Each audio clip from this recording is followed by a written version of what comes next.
पूर्णिमा क्यों करा जाता है? पूर्णिमा का व्रत, पूर्णिमा का व्रत करने का कारण क्या है बताइए? आप इतने सालों से कर रही हो, कई माताएं कर रही होंगी पूर्णिमा का व्रत। एक समय फलाहार करती हैं, एक समय भोजन करती हैं। भोजन में खीर का होना जरूरी होता है पूर्णिमा के व्रत में, दूध की सामग्री होना जरूरी होती है पूर्णिमा के व्रत में।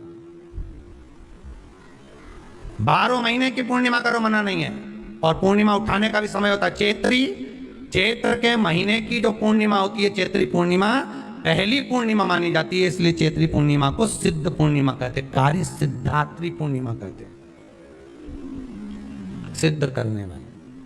मनोरथी पूर्णिमा कहते हैं, मनोरथी पूर्णिमा। इसलिए पूर्णिमा का व्रत कहां से उठाया जाता है? चैत्र के महीने की पूर्णिमा से पूर्णिमा का व्रत उठाया जाता है कि मैं महीने की पूर्णिमा करूंगी तो चैत्र पूर्णिमा से उसको उठा लिया जाता है। पर उसका एक नियम रहता है, आप फलाहार करें अपनी जगह पर है, पर एक समय भोजन कर रहे हैं वो अपनी जगह पर। भोजन के साथ में मीठे के साथ थोड़ा दूध की सामग्री होना जरूरी होती है। और क्यों करते हैं पूर्णिमा का व्रत, किस लिए किया जाता है, क्यों करा जाता है, उसका व्याख्यान वर्णन शिव महापुराण के अंतर्गत स्कंद पुराण में लिखा गया। स्कंद पुराण में वर्णन किया है श्री वेद व्यास जी महाराज ने। कहा ये पूर्णिमा का व्रत इसलिए किया जाता है कि व्यक्ति का जब मन गलत भ्रम में जाने लगता है, मन जब गलत जगह पर जाने लगता है, तो ये मन को गलत जगह पर ले जाने वाला कौन होता है? तो कहा ये चंद्र होता है। व्यक्ति की राशि के अंतर्गत, व्यक्ति की पत्रिका के अंतर्गत, व्यक्ति की ग्रह दशा के अंतर्गत जब चंद्र बेकार चलता है तो व्यक्ति अच्छा करते करते भी बेकार करने लग जाता है। चंद्र डोल रहा है। कई माताएं कहती हैं गुरुजी हमारे बेटे को आशीर्वाद दीजिए, बहुत गलत संगत में जा रहा है, मतलब समझ जाना कि चंद्र गड़बड़ जा रहा है। बेटी अगर गलत मार्ग पर जा रही है, बेटी अगर गलत संगत में जा रही है, किसी अन्य व्यक्ति को आकर्षित हो, चंद्र गड़बड़ हो रहा है, उसका चंद्र कहीं जा रहा है। कोई पुरुष, कोई लड़का, कोई गलत मार्ग पर जा रहा है, चंद्र गड़बड़ हो रहा है। घर में जो क्लेश उत्पन्न होता है, घर में जो विवाद उत्पन्न होता है, उस विवाद को रोकने के लिए केवल चंद्र की ही, इसलिए तो पूर्णिमा घर की नारियां हमारे हिंदू धर्म में यहाँ तक स्कंद पुराण में कह दिया कि प्रत्येक पूर्णिमा। आप लोग कभी आप लोगों ने सत्यनारायण जी की कथा करवाई है? जितने लोग आस्था चैनल पर कथा सुन रहे हैं, जितने लोग फेसबुक यूट्यूब पर कथा सुन रहे हैं, यूट्यूब पर कथा का श्रवण कर रहे हैं, उनने कभी सत्यनारायण की कथा करवाई होगी? तो उसमें लिखा है हर कार्तिक, हर पूर्णिमा को, हर संक्रांति को ब्राह्मण सत्यनारायण भगवान की कथा या राजा या वैश्य कथा को कराता था, या बढ़िया कथा कराता। सुनी कि नहीं सुनी बात? सत्यनारायण भगवान की कथा में लिखा है, स्कंद पुराण के अंतर्गत जो सत्यनारायण भगवान की कथा का स्मरण किया उसमें लिखा है प्रत्येक संक्रांति पूर्णिमा को सत्यनारायण की कथा करवाने लगा और ये योनि को प्राप्त हुआ, इस योनि से छूटा, इस योनि में गया। लिखा है, सब कुछ लिखा है। अब उत्ते से समझ जाओ कि पूर्णिमा को सत्यनारायण की कथा करने का बोला है।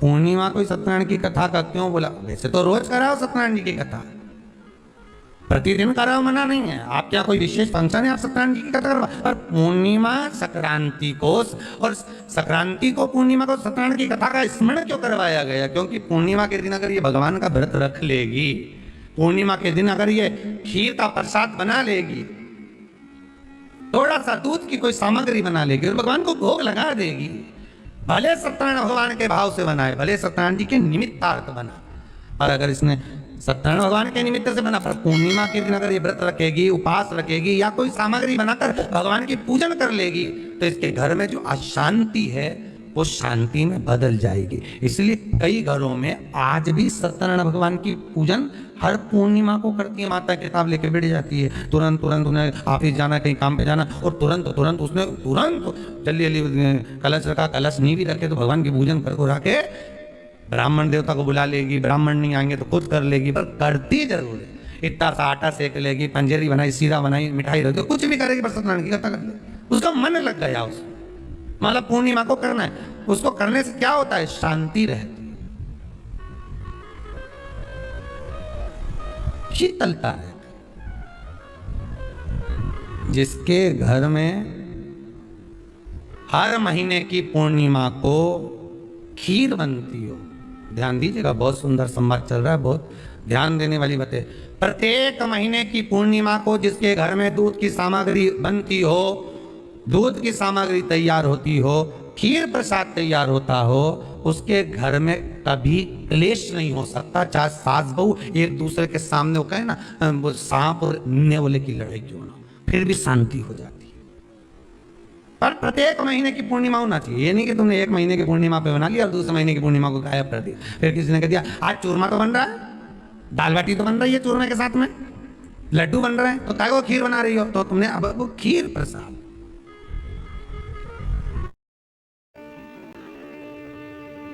पूर्णिमा के नारियों को, स्त्रियों को अखंड सौभाग्य के लिए, जो नारी वेधव्य नहीं होना चाहती है, उस नारी को पूर्णिमा के कितने व्रत करना चाहिए। जिस नारी के यहाँ संतान नहीं हो, औलाद नहीं हो, उसको पूर्णिमा के कितने व्रत करना चाहिए। जिस नारी का पुत्र, पति बहुत बीमारी से ग्रसित हो, लग रहा हो कि ये मेरा बेटा बहुत बड़ी बीमारी में घिरा हुआ है, तो नारी को कितने व्रत करना चाहिए। स्वयं भगवान कृष्ण ने माता यशोदा को द्वापर में भी बताया है कि पूर्णिमा के 32 व्रत होते हैं। कितने व्रत होते हैं? 32।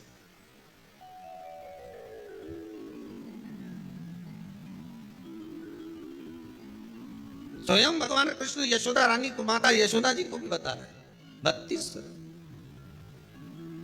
अब आपको किसी ने बता दिया होगा कि 8 कर लो, 7 कर लो, 6 कर लो, 12 कर लो, इसलिए आपने बोला कि 12 कर लीजिए, 32 कर लीजिए। अरे यहाँ तो द्वापर की कथा भी कहती है। यशोदा जी ने एक बार भगवान कृष्ण को रोक कर कह दिया, ए कन्हैया रुको। कन्हैया बोले बोलो माँ क्या बात है? कन्हैया जरा रुकिए, इधर आओ जरा। भगवान कृष्ण आए। हाँ माँ बोलिए। किस जगह का प्रसंग है ये? जिस समय पर राधा रानी कुरुक्षेत्र में नंद बाबा और यशोदा जी को लेकर कुरुक्षेत्र के कुंड में, ब्रह्म सरोवर में स्नान कराने के लिए लेकर जाती है, ग्रहण का समय पर। और जब भगवान कृष्ण उस कुरुक्षेत्र के उस सरोवर में स्नान करने आते हैं, तब यशोदा जी ने अपने लाला से प्रश्न किया है, पूछा है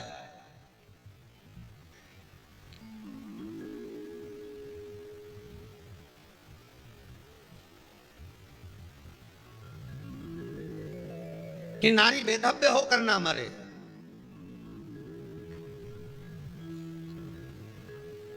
उसका पति कोई रोग से ग्रसित ना हो, उसका पुत्र किसी रोग में न पड़े।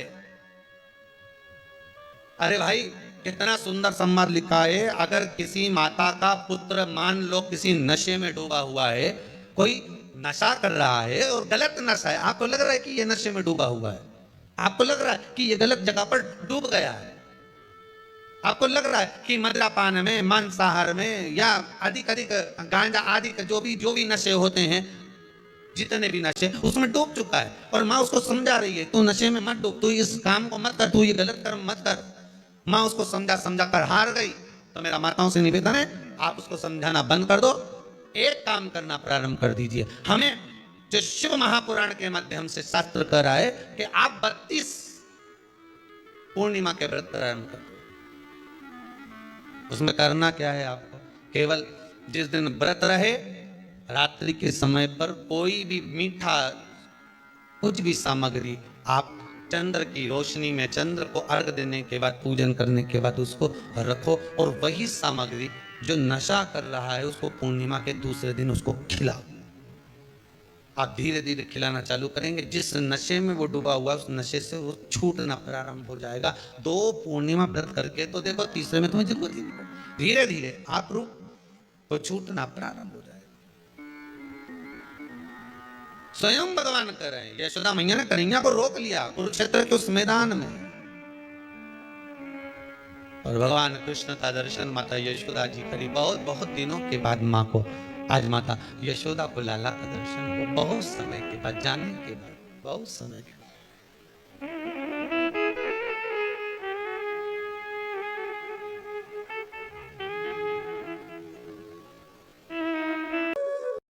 महापुराण की कथा कहती है, महाराज पूर्णिमा का जो चंद्र है वो विशाल का है, और उस चंद्र की पूर्णता में हमारी अभिलाषाएं भी पूर्ण हो। आप आस्था चैनल के माध्यम से जितने लोग कथा सुन रहे हैं, फेसबुक यूट्यूब पर जितने कथा सुन रहे हैं, और कुबेरेश्वर धाम में जितने कथा सुन रहे हैं, आप में से कितने लोग हैं जो पूर्णिमा का व्रत करते हैं? जो माताएं करती हो जरा हाथ उठाइए। पूर्णिमा का व्रत जो करते हो ना आप लोग, रखिए हाथ। आप पूर्णिमा के व्रत में आपने कई बार किताब पढ़ी होगी पूर्णिमा की, या आपने व्रत किया होगा, या पूर्णिमा का व्रत आप धारण करे होगे, तो उसमें पूजन कौन से भगवान की होती है? पूर्णिमा के व्रत में किस भगवान की पूजन होती है? तो कहा पूर्णिमा के व्रत में केले के खंभ लगाकर पूर्णिमा का जो उद्यापन होता है, पूर्णिमा की जो पूजन होती है, उस पूजन में शंकर और पार्वती की पूजन की जाती है। शिव और नारायण की पूजन करी जाती है, शंकर और पार्वती का स्मरण किया जाता है। किसकी पूजन होती है? शिव पार्वती।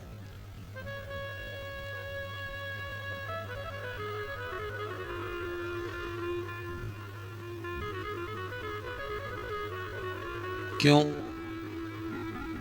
शंकर और पार्वती का पूजन क्यों करा जाता है पूर्णिमा के व्रत में? क्योंकि शिव और माता पार्वती ही केवल एक ऐसे हैं जिन्होंने अपूर्ण लक्ष्मी को भी पूर्ण बना दिया था। किसको पूर्ण बनाया है? लक्ष्मी। शरद पूर्णिमा के दिन अगर आप शंकर भगवान को एक लोटा पानी अगर शिव को समर्पित कर रहे हो, श्वेत पुष्प को रखकर शंकर जी के ऊपर सफेद फूल को चढ़ाकर अगर एक लोटा जल भी, एक पात्र जल भी शंकर को समर्पित कर रहे हो, तो ये लक्ष्मी के लिए ही तो कर रहे हो। और कौन सी लक्ष्मी? पूर्ण लक्ष्मी। पूर्ण लक्ष्मी। आपको पहले भी कथा में कहा, एक बार भगवान विष्णु के सामने लक्ष्मी मैया ने बहुत तेज स्वर में कह दिया था, नारायण, दुनिया के लोग आपका नाम जपते हैं, दुनिया के लोग नारायण नारायण कहते हैं, दुनिया के लोग आपका भजन करते हैं, पर सत्य मायने में कहूं ना तो मेरे बिना दुनिया के लोगों की नहीं चल सकती। मेरे बिना दुनिया नहीं चल सकती, संसार मेरे बिना नहीं चल सकता। भगवान विष्णु ने कहा, ये तो गलत है लक्ष्मी आपका कहना। एक दिन लक्ष्मी को अहंकार आ गया। अहंकार के संबोधन जब माता लक्ष्मी कहने लगी तो भगवान, तो उसी समय पर भगवान विष्णु को क्रोध आ गया, और भगवान विष्णु ने कह दिया, लक्ष्मी तू इतनी बड़ी बड़ी बात कहती है कि तेरे बिना नहीं रह सकती संसार। मैं तुझे कहता हूं लक्ष्मी, तू अपूर्ण है। तू अपूर्ण है, तू पूर्ण कब हो गई?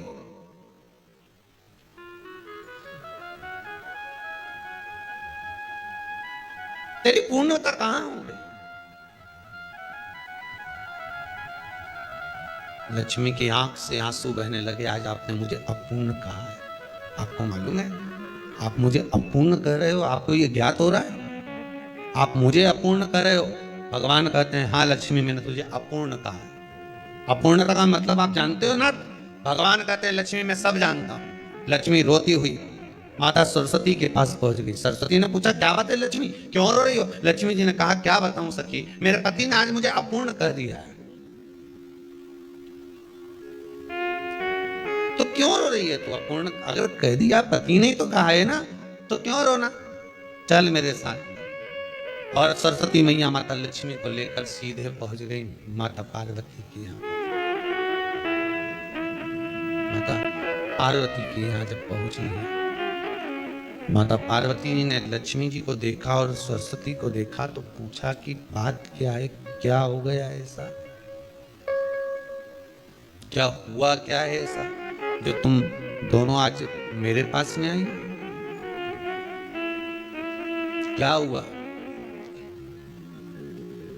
पार्वती जी कुछ बोलती, शिव जी का ध्यान माता सरस्वती की ओर और लक्ष्मी की ओर गया और भगवान शंकर जान गए कि आज भगवान नारायण ने लक्ष्मी जी को अपूर्ण कहा है। अब देखें माता पार्वती क्या कर सकती है, इसको पूर्ण बनाने के लिए करेगी क्या? क्या हुआ? माता सरस्वती जी बोली लक्ष्मी को अपूर्ण कर दिया। अपूर्ण कर दिया? हाँ, तो क्या सोचना उसके लिए, इसको मैं अभी पूर्ण बना देती हूँ। माता जगत जननी पार्वती ने गोदी में विराजमान गणेश जी को उठाया और उठाकर लक्ष्मी जी की गोद में दे दिया। ले लक्ष्मी, आज से तू पूर्ण हो गई। लक्ष्मी, आज से तू पूर्ण है। गोदी में जब तक संतान नहीं है तो नारी को लोग अपूर्ण समझते हैं। और माता पार्वती जी ने संपूर्ण ब्रह्मांड में एक सिद्धता प्रदान कर दी कि अपने गोदी के लाल को, अपने गोदी के पुत्र को माता ने लक्ष्मी की गोद में देकर लक्ष्मी को पूर्ण बना दिया। वो दिन कौन सा था? यही शरद पूर्णिमा का दिन था। कौन सा दिन? आवाज पकड़ लिया। यही शरद पूर्णिमा का दिन था। शरद पूर्णिमा का दिन लक्ष्मी को पूर्ण करने का दिन, पूर्ण करने। केवल अमृत ही नहीं बरसता, शरद पूर्णिमा के दिन लक्ष्मी भी बरसती। लक्ष्मी पूर्णिमा के कितने व्रत होते हैं? बोलते जाओ, जरा जल्दी जल्दी बोलो। पूर्णिमा के नारियों को, स्त्रियों को अखंड सौभाग्य के लिए, जो नारी वेधव्य नहीं होना चाहती है उस नारी को पूर्णिमा के कितने व्रत करना चाहिए? जिस नारी के यहाँ संतान नहीं,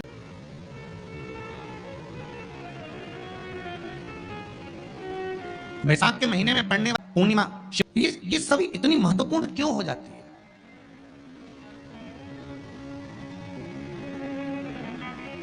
इसकी महत्वता इतनी प्रबल क्यों हो जाती है? किस लिए?